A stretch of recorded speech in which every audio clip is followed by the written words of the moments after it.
All right, the VAP on the mean value theorem. We are given the equation f of x equals 5 minus the square root of x for the interval from 1 to 9. Now, to do the mean value theorem, we have to make sure that it meets two criteria. We have to see that it's differentiable at the open interval from 1 to 9, and it's continuous at the closed interval from 1 to 9. And knowing how a square root function behaves, we can confirm this. So since we have established that, we can apply the mean value theorem, which states that f prime of c is equal to the f of b minus f of a all over b minus a.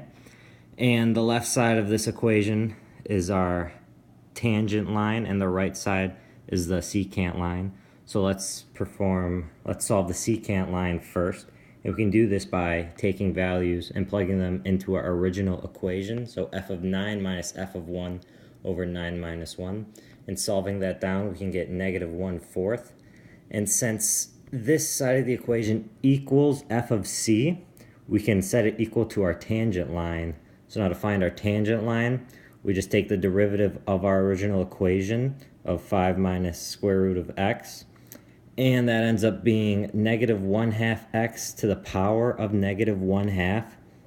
And since we've established that the negative 1/4 equals the derivative of our equation, we can set it equal to it. And now we'll solve for x, and solving it down, it'll show us that x is 4, or as we put it in our mean value theorem, c equals 4.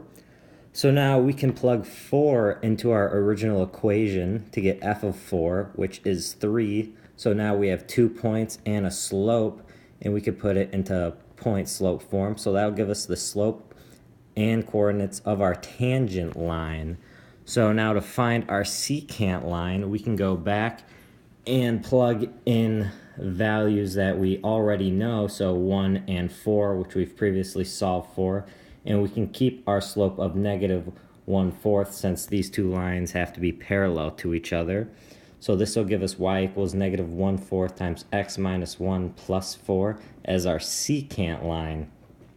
And graphically, we can confirm this by plugging all of these values in, as the solid line is our original equation of 5 minus the root of x.